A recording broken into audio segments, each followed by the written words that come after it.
दोस्तों, ये कहानी शुरू करने से पहले हमारे चैनल को सब्सक्राइब करना ना भूलें। ये कहानी है बहू बनाकर लाई थी, बेटी बनाकर विदा कर रही हूँ।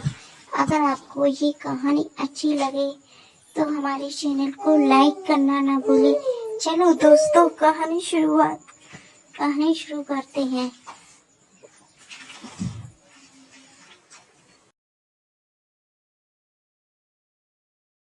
इन दोनों पति पत्नियों में बहस हो रही है क्योंकि इनकी कल शादी हुई है और आज ही रमन को अपनी ड्यूटी के लिए जाना पड़ रहा है। इसीलिए ये दोनों पति पत्नी आपस में बहस कर रहे हैं। कल ही तो हमारी शादी हुई है और आज तुम फिर जा रहे हो मुझे छोड़ के। कल ही शादी हुई है।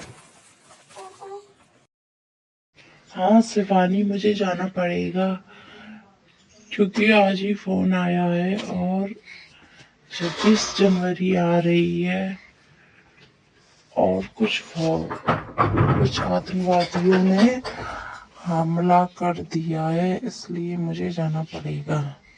तुम मुझे यूं रोका मत करो, मुझे जाने दो। पर माँ जी, मैं मना नहीं कर रही हूँ, लेकिन हमारी शादी कल ही तो हुई है और आज ही ड्यूटी जा रहे हैं। क्योंकि मुझे कुछ पता नहीं है मैं यहाँ पे कैसे रहूँगी। 2 या 4 दिन तो रुक के जाए। मुझे पता है इनका ऐसा ही काम है और इन्हें जाना ही पड़ता है, लेकिन मेरी भी तो कल शादी हुई है। मेरे भी तो कुछ सपने हैं जो अभी रह गए हैं। मैं ऐसे कैसे माँ जी? प्लीज मेरे दिल से पूछिए मुझ पे क्या गुजर रही है। और रमन जी, आप प्लीज मत जाइए ना। आप कल चले जाना या परसों चले जाना, आज नहीं चाहिए। आज मेरा मन बहुत घबरा रहा है, पता नहीं क्या होगा वहाँ पे। आप आज रहने दीजिए। वैसे भी तो देखो शिवानी, अब मैं तुम्हारी एक नहीं सुनना चाहता और अब मुझे जाने दो।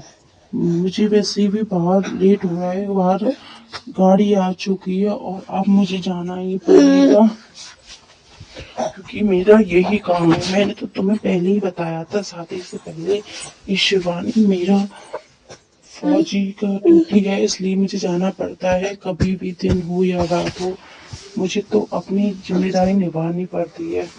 बॉर्डर पे लड़ाई करनी पड़ेगी। अब तुम देखो, कुछ भी मत कहो और मुझे जाने दो प्लीज, क्योंकि अब मैं अब नहीं रुक सकता। अगर मैं यहाँ पे 2 मिनट भी रुकूंगा तो मुझे पे जाया नहीं जाएगा तुम्हारा चेहरा देख के। रमन अपनी ड्यूटी के लिए निकल जाता है और शिवानी बहुत रोने लगती है और बहुत रोते रोते विदा भी करने लगती है रमन को।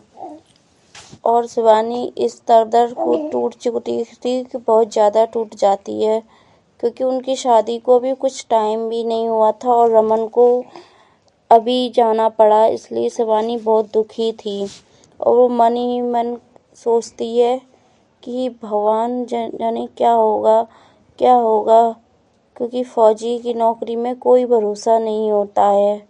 बॉर्डर पर क्या पता वो लौट के आए भी और नहीं भी आए, क्योंकि ये ड्यूटी ऐसी होती है।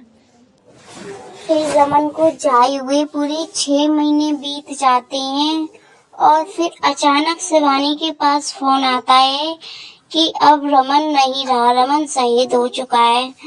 शिवानी बहुत टूट चुकी थी अंदर से, मानो कि पैरों नीचे जमीन खिसक जाती है और शिवानी बहुत रोने लगती है। शिवानी को ये पता चलता है, अंदर अंदर टूट चुकी थी शिवानी। ये सब सुनकर दिल ही टूट गया था शिवानी को जब ये पता चला कि फोन पे अब रमन नहीं रहा है। अब वो सोचती है कि मेरा दिल तो बहुत घबरा रहा था, इसलिए मैं उनको शायद जाने से मना कर रही थी कि आप मत जाइए, लेकिन उन्होंने मेरी एक नहीं सुनी और वो मुझे क्यों छोड़ के चले गए। क्यों रमन जी, क्यों आप मुझे ऐसे कैसे छोड़ के जा सकते हैं? अभी हमारी शादी को 6 महीने भी नहीं हुए, आप तो वहाँ पे भी चले गए सिर्फ एक दिन। अब रमन को मरे हुए पूरा 1 साल हो चुका था और सुजाता जी यानी कि शिवानी की सास कहती हैं कि बेटा अब तुम कब तक उसके लिए रहोगे जो तुम्हारा था ही नहीं, कभी तुम्हें यूं छोड़ के चला गया। अब तुम्हें अपने लिए कुछ सोचना चाहिए, तुम्हें भी अब शादी कर लेनी चाहिए। मुझे पता है कि मेरा दिल कितना टूट रहा है ये सब कहते हुए, लेकिन जवान विधवा बहू को मैं अपने घर में ऐसे कैसे रख सकती हूँ। मुझ जैसी बढ़िया मेरा क्या है, मैं तो कहीं भी चली जाऊंगी बेटा, लेकिन तेरा ख्याल क्या हुआ। अब मैं तेरी शादी करवाना चाहती हूँ, कोई अच्छा सा रिश्ता देख के तेरी शादी करवा दूंगी। रमन तो नहीं रहा, उसकी यादों के साथ मैं जी लूंगी, लेकिन मैं तुझे यूं घुट-घुट के नहीं जीने दूंगी। पूरे 1 साल से देख रही हूँ कि तू कैसे जी रही है। मुझे पता है बेटा, तू इस साल में कितनी टूटी और कितनी रोई है। तू एक भी बार मायके नहीं गई है। ऐसा थोड़ी होता है शिवानी, तुम्हें जाना चाहिए अपनी मायके, और कुछ दिन वहाँ पे मन तो बहल जाएगा तुम्हारा, तुम्हें ये सब अच्छा लगेगा। और रमन नहीं रहा, तुम क्यों रोती हो। जो तुम्हारे नसीब में था वो तुम्हें मिल गया, जाने वाला तो चला गया, वो कभी लौट के नहीं आएगा। शायद ऊपर से वो भी देख रहा होगा, तो वो इसमें ही खुशी होगी कि तुम दूसरी शादी कर लो बेटा।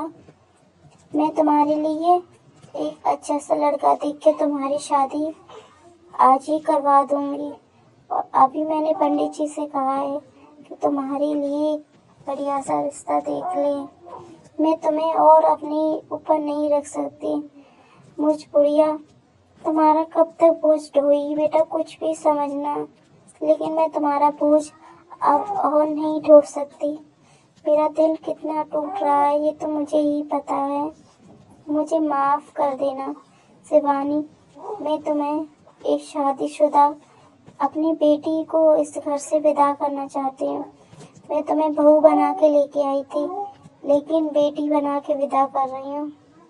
जाओ बेटा, तुम अपनी जिंदगी जी लो, जाओ। क्यों माँ जी, क्यों आप मेरी शादी क्यों करवाना चाहती? मेरे पास है, मेरे रमन की यादें हैं, मैं उन्हीं के सारे अपनी जिंदगी काट लूंगी, पूरी जिंदगी, और मुझे कोई शादी वादी नहीं करनी। आप मुझे बोझ समझना चाहती, मैं आपके घर से चली जाऊंगी, लेकिन मैं कभी दूसरी शादी नहीं करूंगी, और मुझे रमन के बिना नहीं रहना। हमारा प्यार पूरा 2 साल का था, क्या होगा शादी के बाद वो मेरे संग नहीं रहे तो? उनकी यादें हैं, उनकी धड़कनें हैं मेरे पास, उनका शरीर ही तो चला है, बाकी उनका दिल तो मेरे पास ही तो है। और मैं कैसे भूल जाऊं उन्हें? उनने मुझसे प्यार का वादा, संग रहने का किया था, उन्हें भूल के मैं किसी और से शादी कर लूं? मुझसे नहीं होगा। इससे अच्छा कि माँ जी आप मुझे अपने हाथों से मार डालिए, लेकिन प्लीज आप मुझसे कभी दूसरी शादी करने के लिए मत कहिए। अगर तू इस शादी के लिए नहीं मानी ना, तो देख लेना, तू मेरा भी मरा हुआ मुंह देखेगी। तू चाहती है ना कि मैं इस दुनिया में नहीं रहूं, तो मैं अभी मर जाती हूँ, लेकिन तुझे अगर ये शादी नहीं करनी बेटा, तुझे रमन की कसम है, तुझे शादी करनी पड़ेगी, तुझे मेरी कसम है। अगर तू ये शादी के लिए राजी नहीं हुई ना, तो मैं अभी मर जाऊंगी, मैं इस दुनिया में नहीं रहूंगी। फिर तू जीना, फिर मैं तुझे देखने नहीं बैठूंगी कि तू कैसे जी रही है, क्योंकि मेरे होते हुए तो मैं तुझे ऐसे जीते हुए कभी नहीं देख सकती। इसलिए तू फिर कैसे भी जीना, मुझे कोई परवाह नहीं है, मैं हूँ, तेरी परवाह करूंगी। मैं नहीं देख सकती तुझे ऐसे घुट घुट के जीते हुए, और तू ऐसे कैसे जिएगी? पूरी जिंदगी पड़ी है तेरी, और तुम्हें ऐसे नहीं जीना चाहिए। तुम्हें अपनी जिंदगी की नई शुरुआत करनी चाहिए।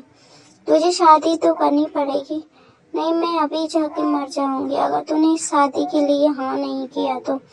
मुझे पता है कि तू रमन के मारे कितना प्यार करती है उसे, लेकिन वो मर चुका, जाने वाला तो गया, फिर उसके लिए क्यों तू अपनी जिंदगी खराब कर रही है?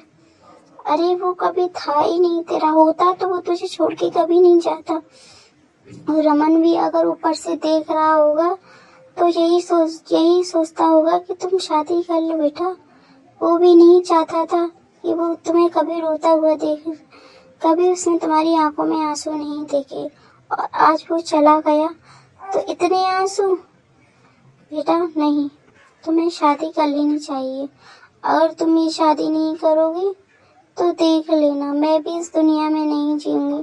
तुझे शादी करनी पड़ेगी। मेरे खातिर इस शादी के लिए मान जा बेटा, प्लीज। मैं तुझसे रिक्वेस्ट कर रही हूँ, इस बुढ़िया की बात सुन ले बेटा। अब तो सुन ले इस बुढ़िया की बात और ये शादी कर ले। मैंने भी जो लड़का देखा है ना, वो लड़का बहुत अच्छा है, बहुत ख्याल रखेगा तेरा, जान से ज्यादा प्यार करेगा। और तू मेरी चिंता क्यों करती है?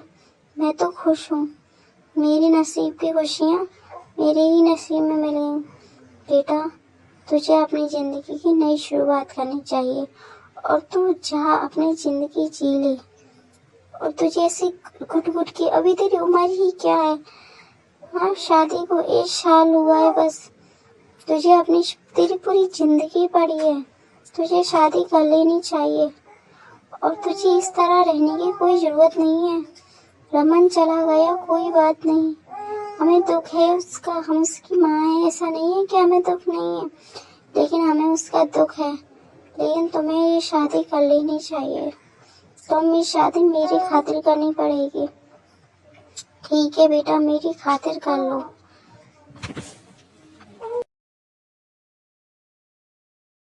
सुजाता जी शिवानी की शादी फिर एक प्रदीप नाम के लड़के से करा देती हैं। और प्रदीप बेहद ही अच्छा लड़का था और वो शिवानी से बहुत प्यार भी करता था, इसीलिए वो शिवानी को बहुत खुश रखेगा, ये सोचकर उनकी शादी हो जाती है। फिर कुछ दिन बाद वो शिवानी के साथ माँ जी को भी लेने आता है। कहता है कि माँ जी अब मैं तुम्हें भी ले चलता हूँ, तुम यहाँ पर अकेली क्या करोगी। प्रदीप ये सब कहता है और शिवानी से भी कहता है कि तुम चिंता मत करो, मैं माँ का बहुत ख्याल रखूँगा। रमन की माँ थी तो क्या हुआ, मेरी भी माँ जी है ना वो। मैं रमन का बहुत अच्छा दोस्त हूँ, इसीलिए मैंने उनके कहने पर ही तुमसे शादी की थी और मैं तुम्हें बेहद खुश रखूँगा और माँ जी को भी खुश रखूँगा। प्रदीप के संग सुजाता जी चली जाती हैं और फिर सब खुशी खुशी रहने लगते हैं। दोस्तों, आपको ये स्टोरी कैसी लगी प्लीज हमें कमेंट करके बताइए था। बहू बनाकर लाई थी और बेटी बनाकर विदा कर रही हूँ। अगर आपको ये स्टोरी अच्छी लगी तो हमारे चैनल को सब्सक्राइब करना ना भूलें। चलो दोस्तों, फिर मिलेंगे नई स्टोरी के साथ। चलो चलते हैं, बाय बाय दोस्तों।